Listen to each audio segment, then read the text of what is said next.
Hello and welcome to Monday's edition of Cracking the Cryptic, where I'm hoping today I won't get completely hornswoggled by the Chromatic Octagon by Rathbun.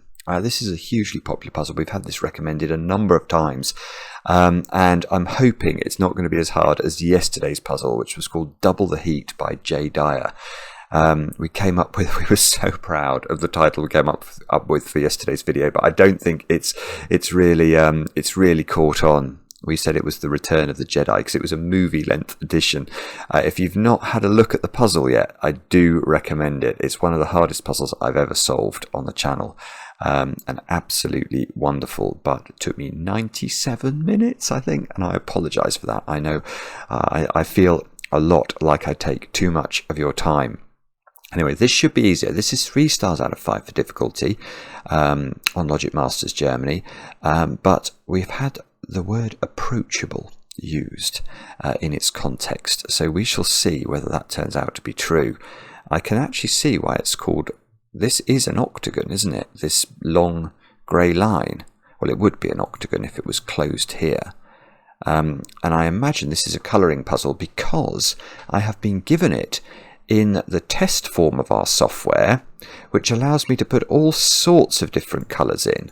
I will try and put this under the video so that you guys can experiment with it too. But look, there's a brown here today. Lots of different weird shades of green. Oh, it's magnificent. It really is.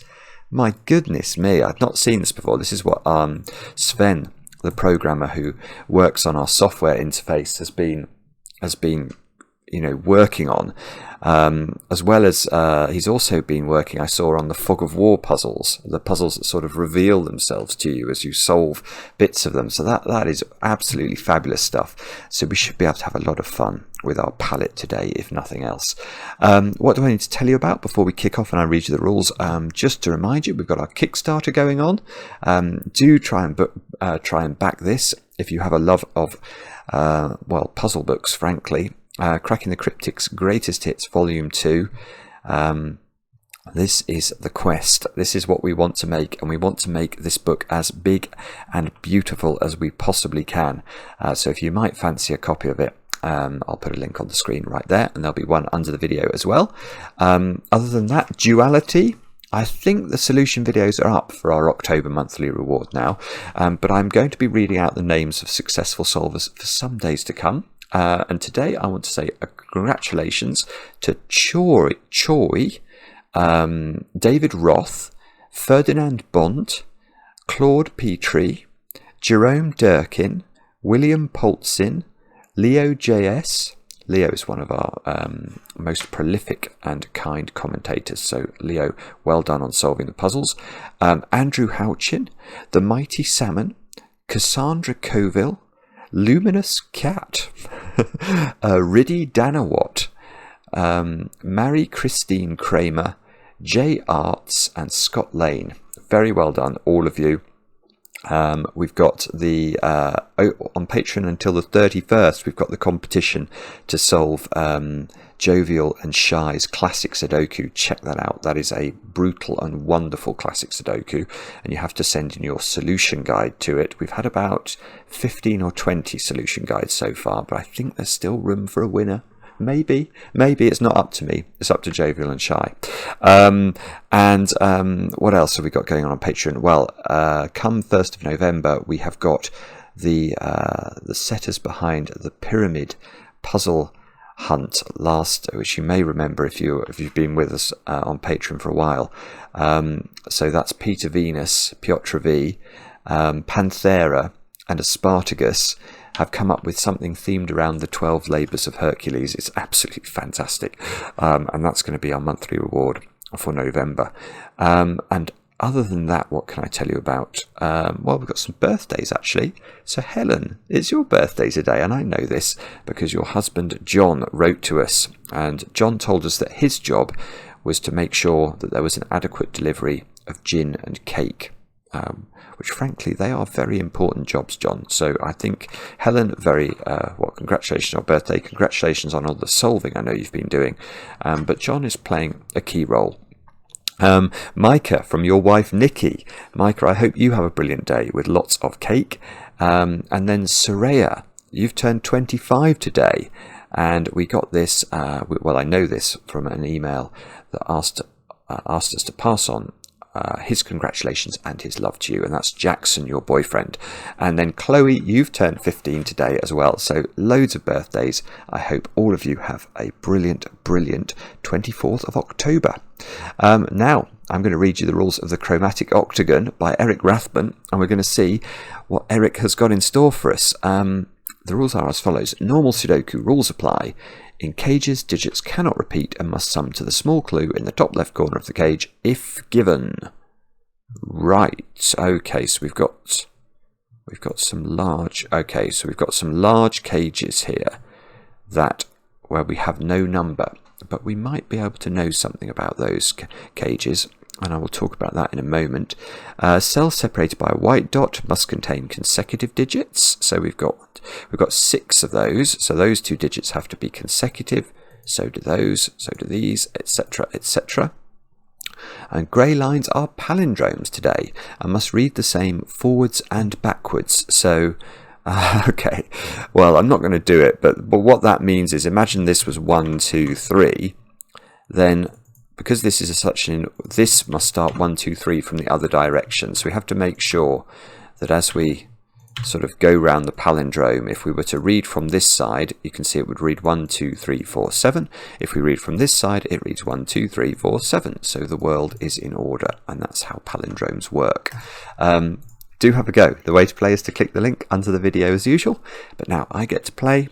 Let's get cracking, and let's get cracking straight away with this great big F shape, because I can tell you something about this F shape. You can see there's no clue in the top left corner of the cage, but actually we don't need a clue for this one, because this is a 9-cell cage, and therefore it contains all of the digits 1 to 9. Now, and it contains all the digits 1 to 9, by the way, because you can't repeat a digit in a cage. Now, there is a secret I can tell you about the digits 1 to 9. Now, I will pass it on to you, because if you're watching this video, you're one of my favourite people. But don't tell everybody you meet, because this is the secret. And the secret is that the digits 1 to 9 sum up to 45. So every box of a Sudoku, every column and every row sums to 45. Now, I'm not sure if we need that here, but I think the thing I'm seeing about this F shape actually is not really related to the secret. It's related to the geometry, because that little domino there, oh, I get to use colours. Purple, or shall I use a new colour straight away? I'll use a new colour straight away, actually. I will use brown. I've never had the opportunity to use brown before. So these are brown, and we can ask where the brown digits go in box number 2 here. Because we can't repeat these digits in the same cage, those brown digits go there. And by the power of brown, we have located some digits. Now, okay, I don't know if I can do anything with that, but I can see that by symmetry I've got some very similar things going on. Do I want brown next to purple? Actually, that is quite cute. I must have that same relationship there, look. I've got another F at the bottom, so let's use yellow. Yellow is a colour I'm very familiar with, and then I could use green on this side. Oh, this is lovely. I love these new colours. There we go. So we've immediately pinpointed some dominoes that have to contain the same digits. Now, the thing I was about to worry about, I don't need to worry about. I was about to say, but is it possible for any of these dominoes to contain the same digits? And of course, that's impossible, because these colours are all in box 5 of the grid, so they must all be different. So today, at least, we don't have to worry about sort of green and brown being the same digits, because they clearly cannot be. Now, okay, what does this mean? Oh, I see, some of these are on the palindromes. 1, 2, 3, 4, 5, 6, 7, 8, 9, 10, 11, 12, 13, 14, 15, 16. Right, so there are 16 cells along the palindrome, so I can start to propagate my greenness, because these, if we start from this point, this green domino, they're digits 3 and 4 along the palindrome, so they must be the same along there, look. Now, yellow is the first 2 digits on the palindrome at the bottom, so they must be there. And we know that green flows into purple going anti-clockwise, so green must flow into purple going clockwise. And as for brown, oh, I see, purple flows into brown, so going the other way, that must be the same thing. So there we go. We've got a, it's not, well, it is, I suppose, an octagon, but it looks more like a football, a multicoloured football we've built. Now, what do we do with this, though? That is a good question, and I don't know. We should... Well, I can see how I could disambiguate my browns, because that brown digit, look, must be that brown digit. And by palindrome logic, it must be that brown. So these 3 brown digits are the same. So actually, maybe I'll use another colour. I'm going to switch to blue then. Oh, no, I didn't want to do that. I didn't want to give them all sorts of flashing. So I don't need to do lots of different flashing at the moment, because we've got all of these extra colours. So now we've actually introduced blue, which used to be brown, and we'll leave brown alone in row 4, column 4. Because, yes, we know that these 2 cells have to still equate with brown, because they cannot be blue. So by sudoku, do we get any further information here about either blue or brown? It appears not. The symmetry is strange as well, actually, because although I was able to disambiguate my brown, I don't think I can perform that same trick with my purple. Neither of these purples sees this purple domino or this purple domino. But yellow can be disambiguated, because this yellow must be the same as that digit, and by palindrome logic then it's that digit. So these 3 digits are the same. So let's recolour these with... You see, I could actually go to a totally new palette here. This is very exciting. Oh, or go back to the original. I could go to light green. Yeah, I mean, the great thing about this that Sven's done here is I can now clearly detect the difference between light green and dark green, which was always a problem with the greys that we had before. So I really like this. Or I could just change tack altogether, you know, and go orange. No, that was a desperately bad mistake. That doesn't look right at all. Red? No, the red is a bit bright. Okay, so we could, or could we go grey even? Yeah, I might go grey. I can still see the grey line very clearly. So that's rather nice. So now I've just got left with the green, but the green's going to work the same as the purple by symmetry, isn't it? These greens don't see this green. Okay, so what am I meant to be doing here? I haven't got a clue. I've not got a clue. It must be... Come on, brain, think of something. Well, somehow, someway, we're going to have to disambiguate all these colours as well, aren't we? So we know purple digits are different to green digits. That's mildly interesting. 26 is quite a big total for 4 digits. It's not an enormous total. The maximum would be 30 with 9876, but it's quite big.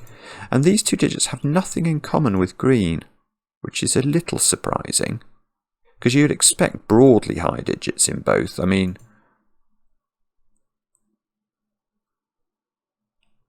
Golly, I've got nothing. Sorry if you're all shouting at me here. What is it going to be then? I feel like it must be to use the ones that I've managed to at least disambiguate a little bit. So what is it that I'm meant to be appreciating about that? So yellow is in one of these. Yellow is in any of those as far as I can see. Oh, yellow over here is a bit more restricted. Look, it's in one of those two. Can I rule it out of that? That would be useful. Or rule it into that would be more useful, I suppose. So can both of those be yellow?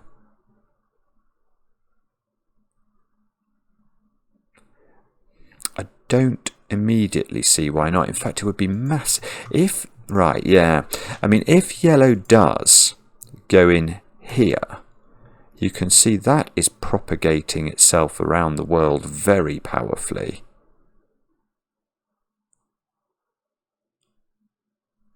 Whereas if yellow goes here, on the other hand, do we learn anything extra? Then there's a yellow in one of those two. There's a yellow in one of these three. Okay, and so for everything I'm saying about yellow, I could also say the same thing, presumably about brown in this box. Yes, I can. Look, so brown has two possible positions. I've lost track of where my brown lives. So brown is in one of those. Maybe I should still give this flashing in order to indicate I'm unsure about the position of brown. So brown is in one of those, and then it was yellow, wasn't it, that was in one of these.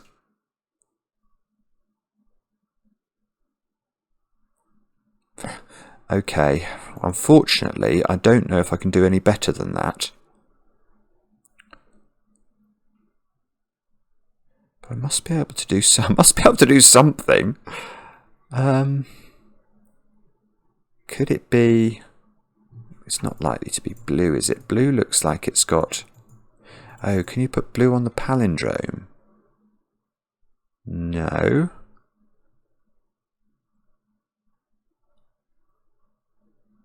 Okay, I'm struggling. I'm so sorry. I don't know what I'm doing here. I genuinely don't know what I'm doing. Grey in this box? Is it something? There must be something about this palindrome that I'm not appreciating. But I'm blowed if I know what it is. Why can't that reflect in there? That feels like the most powerful thing I could do would be to make this yellow. So that becomes yellow. Yellow goes there by a process of sudoku.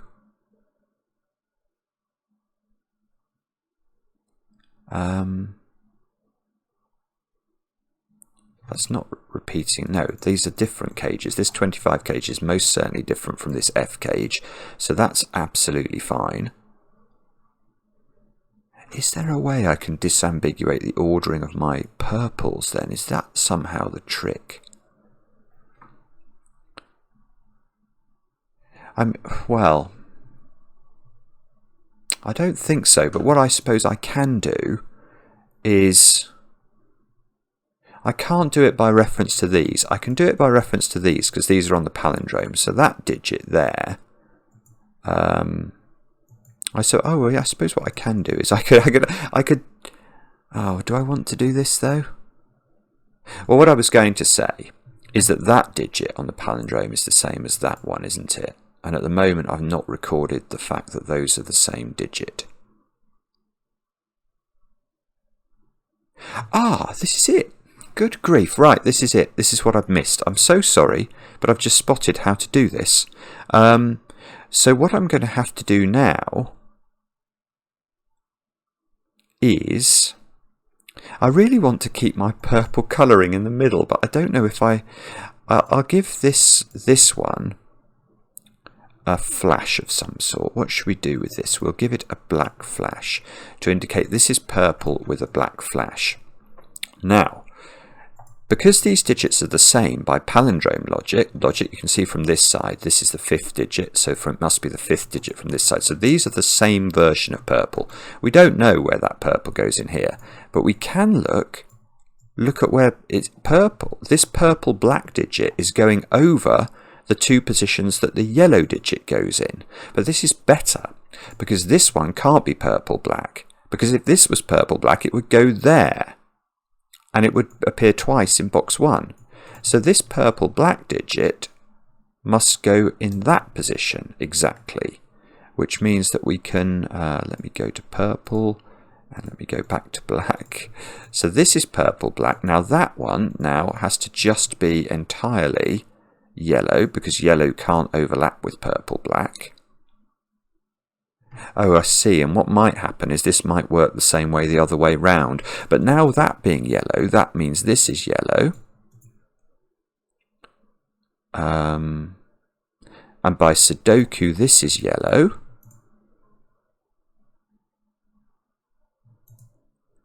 I don't know if we can propagate that any further.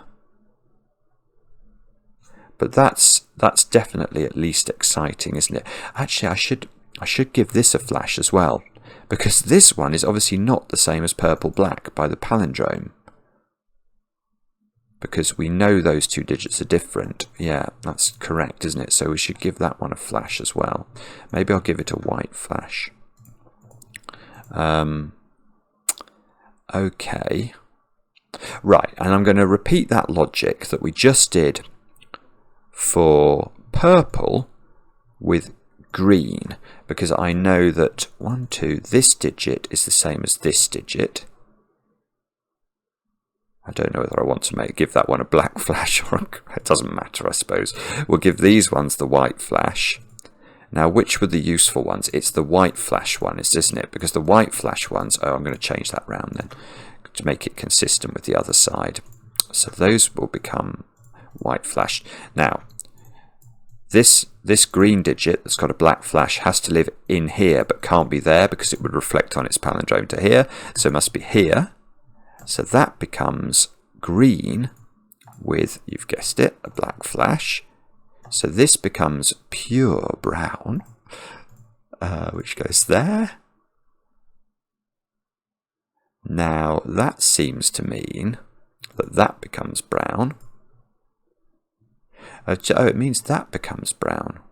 Ooh, hang on. So could I have done better? Yes, I could. Look, yellow's got to go there by the same logic. So there's a lot of symmetry I'm taking advantage of here. Also, well, can I do any better than this? I feel like I ought to be able to. I get these 2 browns here. I should have exact symmetry in terms of what we've done, because, or sort of 180-degree rotational symmetry, because I've not done anything on one side of the grid. I've not just been able to immediately repeat on the other side of the grid. Okay.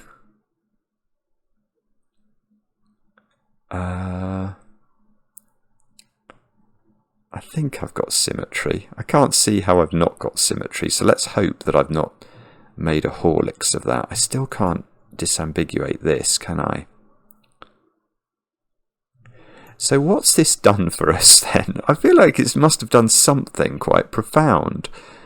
But what could it be? Oh, it's this, isn't it? Where does that digit go in here now? Now, it can't go in there by sudoku. It can't go in there because it would reflect back into its own box, so it must go there. So that's become, you've guessed it, purple black, and that means that's purple black, and that means that's purple white, and that means that's, you've guessed it, purple black. This is purple black. So purple black is all of a sudden really quite, well, I was going to say done, but actually it's not actually done at all. Purple black's in one of those. Ah, that's lovely. Okay, so purple black's got to go here, because if it goes there, it gets reflected there and appears twice in that column. So that's another opportunity to purplify and blackify a cell. So now it's in one of those two, and we've placed it everywhere else. But what we've not done is that same logic with green black at the bottom. Yes, so, oh no, hang on, it's not working the same way. What have we missed there then? Oh, I've not got this digit at the bottom, that's why. So that's a yellow digit, which is the same as, what's the equivalent? The brown digit, yeah, okay. So that's the digit we'd missed, and that's good. Because now I've restored parity or symmetry, I can now apply green-black logic to this box. It can't go there, it would reflect onto itself. So that's green. Oh, I've just managed to get rid of the green. I tried to make it, but I want to make it green and then black flash it, which makes that the black flash digit. That's got to be the white flashed green, which makes this, you've guessed it, the white flashed green. Oh, I've gone off colours. Right, in fact, what I should do here, before this goes completely mental, because now I've disambiguated everything in the middle, so I should just give everything its own colour. So what we'll do is we'll make purple white flash wherever that appears, and I only seem to have 3 of those. We're going to give it its own colour, and its own colour will be dark blue. That's lovely. Oh, that's that digit, isn't it? Oh no, it's purple. I've just changed the purple one. Okay, this could even right now. I can get rid of the black flash in the purple cells. So let's do that. I'm having a lot of fun colouring here. I hope you don't mind. And now I'm going to green my ones with green and white. I have the total choice as to what colour to make those. I'm going to make them, should we use a new colour? What do you think of that colour? Not blown over by that one. Let's try, hang on, I want to use a new colour, so let's go for turquoise? No, that turquoise is too close to the other blue. Alright, I might have to go back to an original colour then. Let's go to an original colour and choose, I could do light green or red. Maybe I'll go red. Well, it's very different, so I mean I can certainly see that. Right, so let's have a look and see if we can now colour everything else in. We can go, oh, this is better now, because I can do that one, look, just straight away. That's got to be that colour, hasn't it? By Sudoku. So I feel like I ought to be able to get this colour by Sudoku. Oh, I should get rid of the black flash in the greens as well, just so we're just working with one colour all the time. That's green.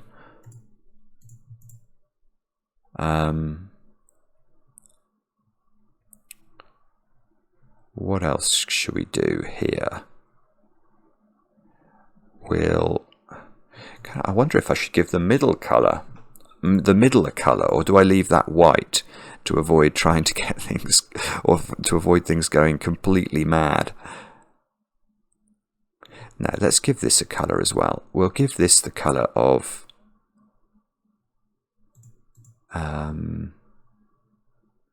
could make it orange or light green. Light green. Yeah, I can see that's very clear. So light green's in one of those.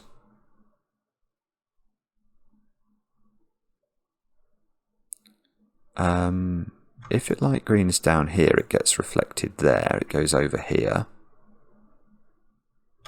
What's the other digit I've got to put into these? It's light green and some other colour that I've not placed in this box, which is going to be the colour of, what's missing?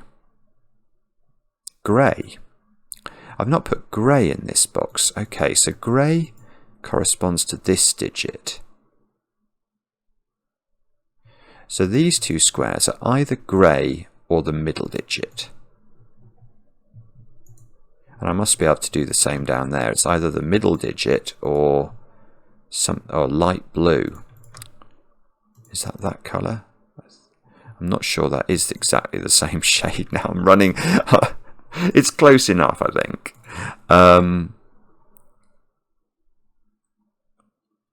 Okay, and one of those digits is going to get reflected here. Oh look, oh no, okay, no, but I don't know what it is, so I don't think there's any point reflecting it, is there? Maybe there is. We can go green or grey here, blue or green here. So if that was green, that would have to be green, that would have to be green, that would have to be green. I mean, we'd get all the greens in the grid, I think, just straight away if that was green. That would be incredibly powerful.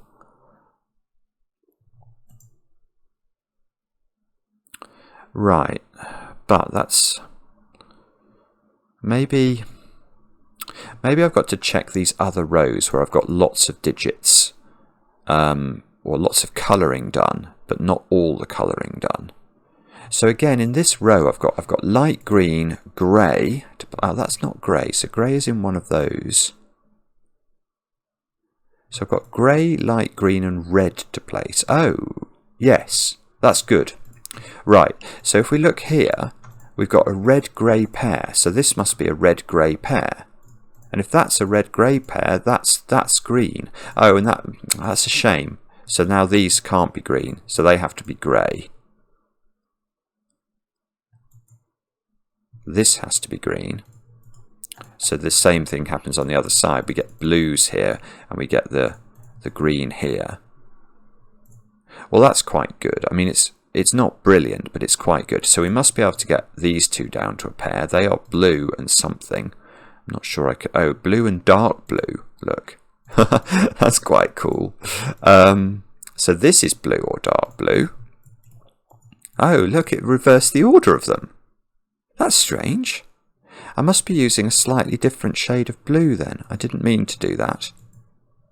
So let me get rid of that. Oh, I don't know what's going on now. It's going completely haywire. Right, we're going to make these dark blue and normal blue, I think. Which I think is okay. I think what's happened is that this colour is I'm using a slightly different blue for, and that's why it's all going a bit haywire. So we'll make that one that colour. Oh, and that disambiguates it because it sees the darker blue there. So in fact, that one is light blue, which means that one is dark blue. Whoops. Which, oh, by sudoku, look, that's got to be blue. By sudoku, that's got to be blue.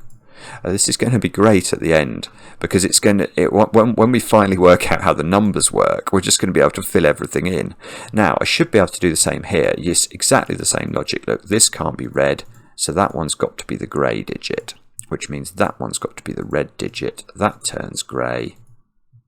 That forces this to be green. Okay, I was suddenly getting nervous that I've messed that up, but that looks correct. And in this row, I've not put in the dark blue digit, so that's got to be the dark blue digit. I must be nearly done with the colouring. I can see I've got asymmetry as well between column 3 and row 7, which feels wrong. So I think I can probably fill these in. Let's try and work out. I've got to put a red in column 3, so that's got to be red. Let's go to my red colours. And therefore that's got to be green. I can now see that. Okay, that was straightforward. And now I should be able to fill this in because there's been no break in the symmetry. This should just be done. I've got to put dark blue in. No, that's not resolved. And grey.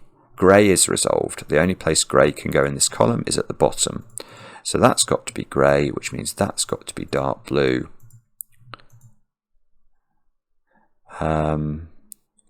And we're down to, oh, now, okay, so by the fact I've done this row, means I ought to be able to do this row by exactly the same. Yep, that turns grey. Exactly the same logic. I've not put red into this row, that turns red. So now I'm down to the sort of outskirts of the Fistamafel ring.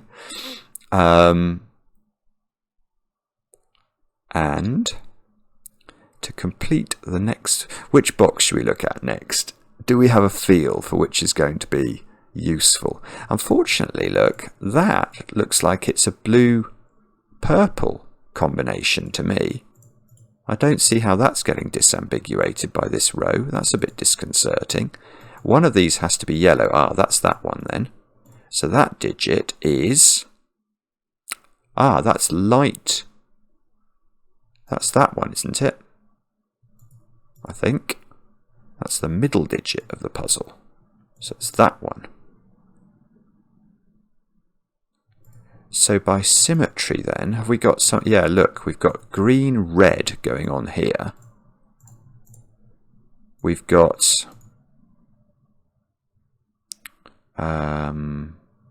brown has not appeared in this box and has to go at the top, which means that digit is going to be the light green digit again.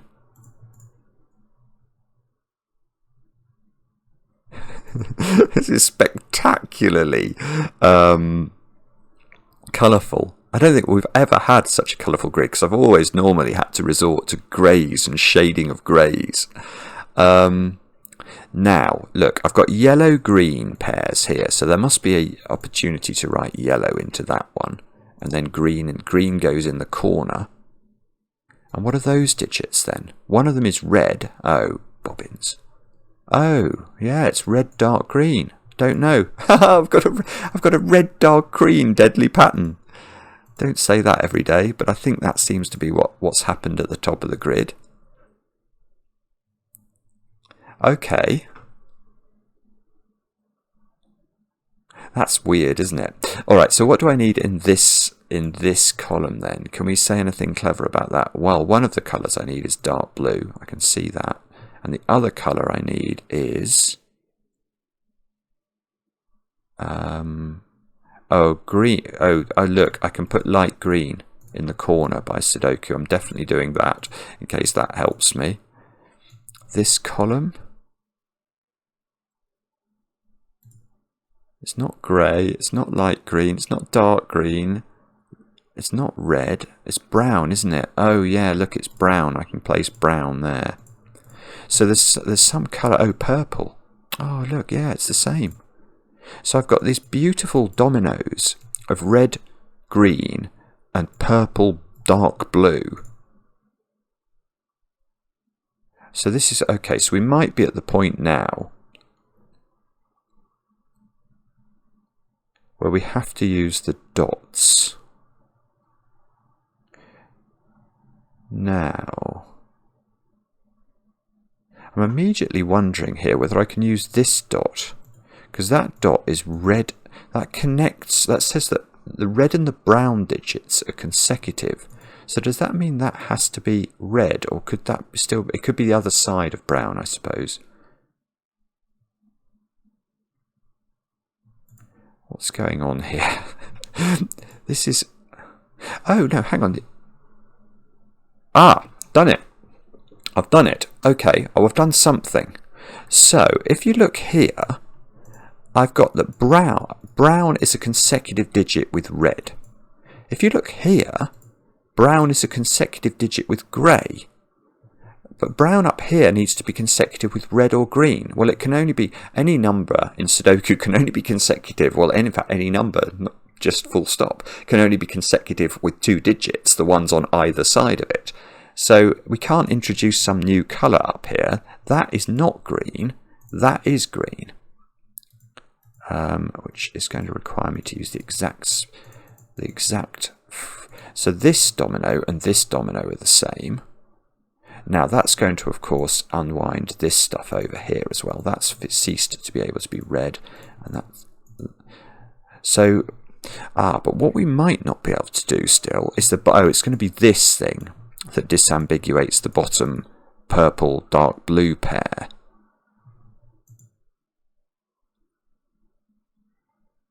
how do we actually do this? We're going to have to create a sequence, I think. So we've got red and green, then red and brown, and then I had brown and something else down here, grey, light green and whatever that is. Hang on, sorry. And how am I actually going to get any numbers out? Oh, it's going to be... I was suddenly thinking, how am I actually going to convert this into numbers? How am I going to know whether... Because I could get a complete sequence of colours just by somehow using the white dot logic. But then how would I know whether it was going 1 to 9 or 9 to 1? Or 1 to 9 or 9 to 1 from that, if you see what I mean. It could be reversible. So the only way I'm going to know that is by using the only thing that has actual metrics in this grid, which are these cages, the 25 and the 26 cages, which I've not looked at for some time. They both have green in. They both have... Yeah, they both... Oh, hang on. There's some... This looks dodgy. I might have done this wrong. I've only got one common digit between these two cages. That feels wrong. Can you really make... Well, what effectively we're saying we have to be able to do here is to make a sum of... If I add both of these cages together, if I add 26 to 25, I get 51. And we're saying using sudoku digits with only one repeated digit... So we can have one digit that repeats and then 6 different digits we can add to 51, knowing that the secret is that 9 different digits add to 45. That feels impossible. So if we make this digit 9, and then we go 876, 543, what does that add up to? 21 and 12, which is 33. 33. That's really, really clever. 33 and 18 is 51. It's the only way of doing it. That's amazing. That is amazing. So actually, these cages, I don't know how to fill them in, but I have now got a digit. I've now got that digit is 9 everywhere it appears, because it must be the double digit to make these cages capable of adding up to 51 in total. And then the other digits are 8, 7, 6, 5, 4 and 3, and they only appear once each. So wherever the 3 goes... no, I was just thinking maybe I could force the other 2 digits. If the 3's in that one, it would have to be with a 6-8 pair. If the 3's in this one, it could be with a 6-7 pair or a 5-8 pair. Bah humbug. Right, oh look.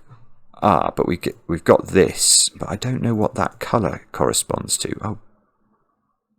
Oh, okay. Right, but I've got a 9 here, and that leads on to an 8. Now if you look at this thing, whichever one of these is the real colour, there is an 8 in there now. So this is now 17. Oh no. And then we need 2 more digits to add to 5. But they could be 6, 3, or they could be 5, 4.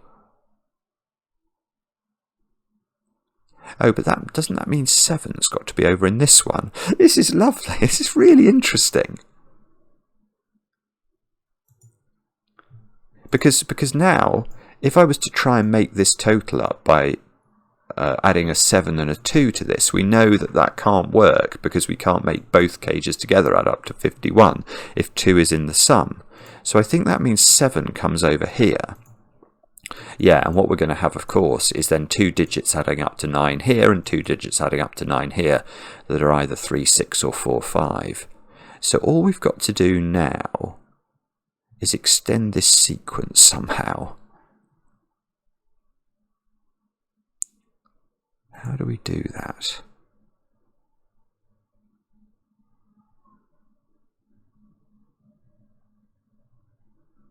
The other thing we could do actually is to try and work out, are any of these dotted digits not in these cages? Because the only digits that don't appear in the 25 and the 26 cages are the digits 1 and 2.